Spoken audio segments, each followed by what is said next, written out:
शक्ति और संस्कृति झीलों की नगरी में हो रही श्रीमद् भागवत कथा। आइए चलते हैं तीज का चौक में, जहां श्रीमद् भागवत कथा का आयोजन हो रहा है।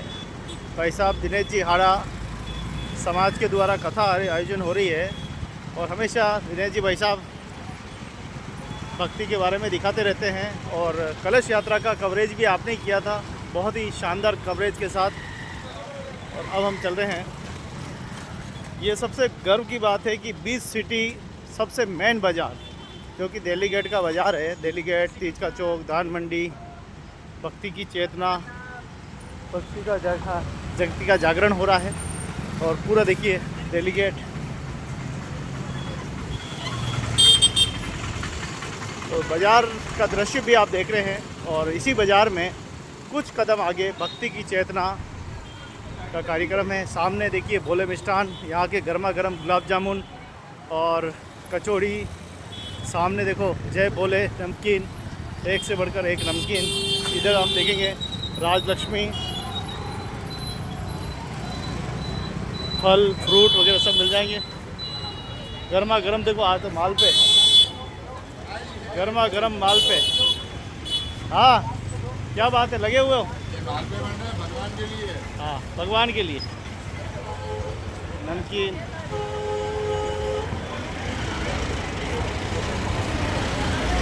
तो कथा के माइक की आवाज़ देखिए, लाउड स्पीकर की यहाँ तक आ रही है। पूरा बाजार सजा हुआ है और हम चलते हैं भक्ति की ओर। और ये है अरबी।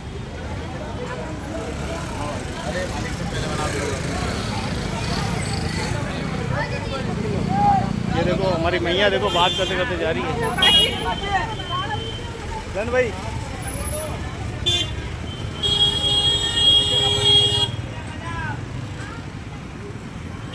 हाँ, ये देखो आम ही आम।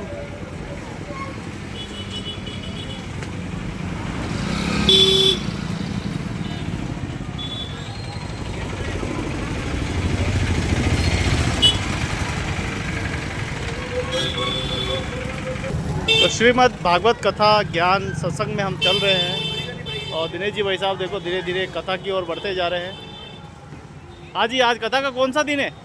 आज पांचवा दिन है। पाँचवा दिन है, यानी कथा परसों विश्राम होगी।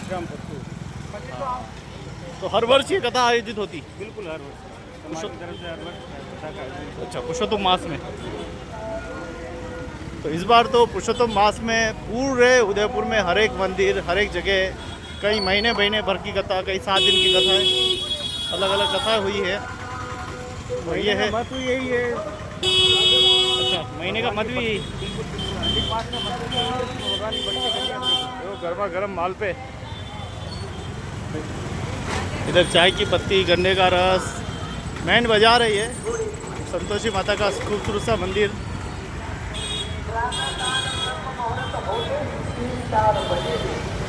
तो श्रीमद् भागवत कथा ज्ञान सत्संग का आयोजन।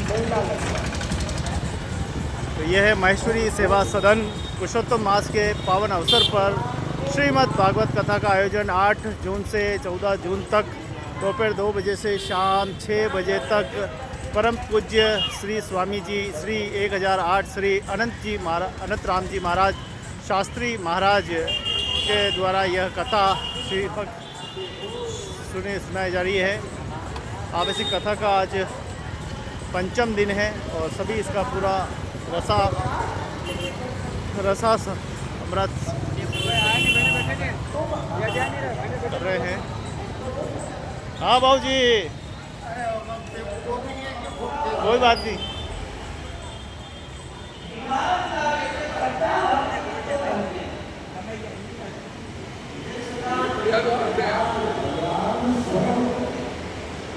जय श्री कृष्ण, राधे राधे।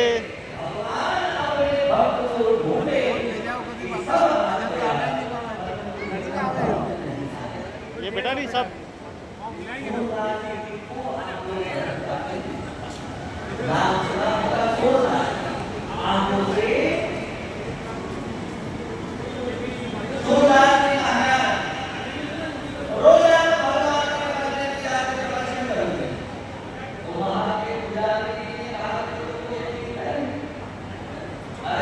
आंखों से अंधे हो, क्या भगवान का दर्शन करोगे? तो सोमनाथ ने कहा, मैं भगवान का दर्शन करूं या ना करूं, परंतु मेरा भगवान मेरा दर्शन कर ले, इसलिए मैं यहाँ पर रो रहा हूं। भगवान को दर्शन देने आता हूं मैं, भगवान वाली बात बता रहे कि मानो देखो गलियां पक्का भक्त हो जिसका इंतजार ठाकुर की करे। गोपियां अल्लाह कहती है, कन्हैया क्या घर में बैठे रहते हो, हमारे घर पर आओ। घर में घुस करके रहते हो, अरे कन्हैया बढ़िया लाड लड़ाएंगी, माखन मिश्री खिलाएंगी, खूब प्रेम से नाच नचाएंगी, लाला हमारे घर पर भी आओ।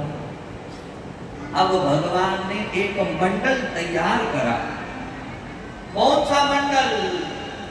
श्री कृष्ण माखन चोर मित्र मंडल।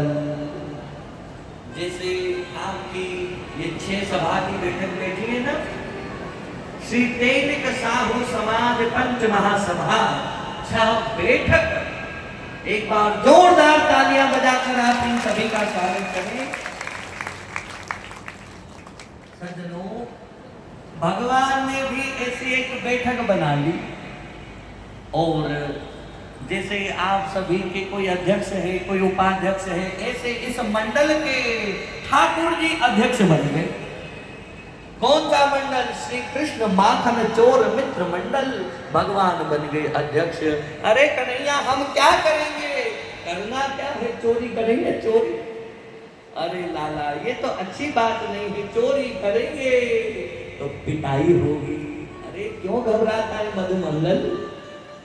एक बात बता मधुमंगल, तू इतना दुबला पतला क्यों? मधुमंगल ने कहा, खाबा नहीं बने, भूखा मरता हूं, पेट में उंदरा कूदता है, खाने को मिलता है। अरे भैया तेरे घर में तो इतनी सारी गायें हैं, श्री दामा सुदामा, तुम दुबले पतले क्यों हो कि खाने को नहीं मिलता? इतना सारा मक्खन और घी का जाता है। सुदामा, श्रीदामा, मधुमंगल, श्रीमंगल सब कहने लगे हमारे घर का दूध, दही, घी, माखन ये सारा का सारा मथुरा में कंस महाराज को जाता है। टैक्स भरते हम, टैक्स। कन्हैया ने कहा बस अब तुम कोई चिंता मत करो, अब तुम्हारा बोझ आ गया, चोरों का चोर, घबराओ मत। गोपियां तो रोज न्योता लगाई गई, सब ग्वाल वालों को लेकर के आज भगवान एक गोपी के घर में पधारे। आगे से नहीं गए, घर के पीछे से। तो घास फूस की छत है, छपरा है, ग्वाल वालों के कंधे पर भगवान चढ़ गए, अपने हाथों से छपरे को हटाया, भगवान अंदर कूद गए हैं। भगवान ने माखन खाया, गोप ग्वालों को खिलाया, बचा हुआ बंदरों को खिलाया। गोपी दौड़ करके आई, अरे कन्हैया चोरी करता है, चोरी करता है। गोपी पीछे भागने लगी, इतनी देर में डंडे से, लकुटी से भगवान ने मटका को फोड़ा, अंगूठा बता बता करके माखन चोर भगवान दौड़ गए। बोलो माखन चोर भगवान की। ये सज्जनों दिव्य लीला, भगवान ने मक्खन चुराया। माखन को संस्कृत में कहते हैं नवनीत।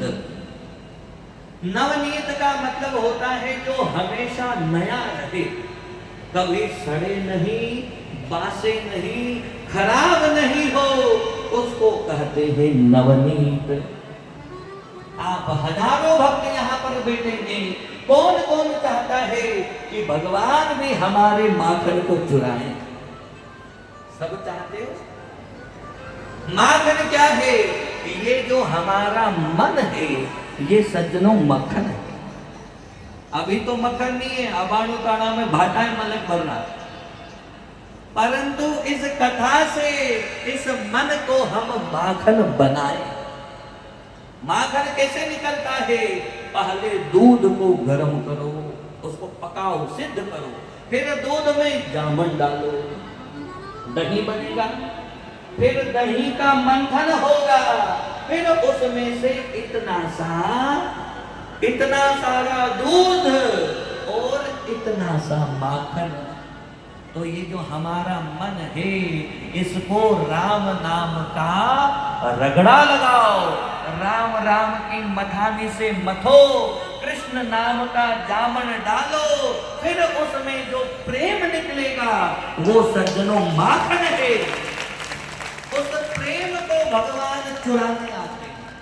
यदि प्रेम है तो ठाकुर जी दिल बुलाए आएंगे, जबरदस्ती बोल जाएंगे। तो माखन चोरी लीला क्या है? प्रेम की लीला है। भगवान ने गोपियों के प्रेम को चुरा दिया और मटका फोड़ा। ये मटका इन गोपियों को बड़ा प्यारा है।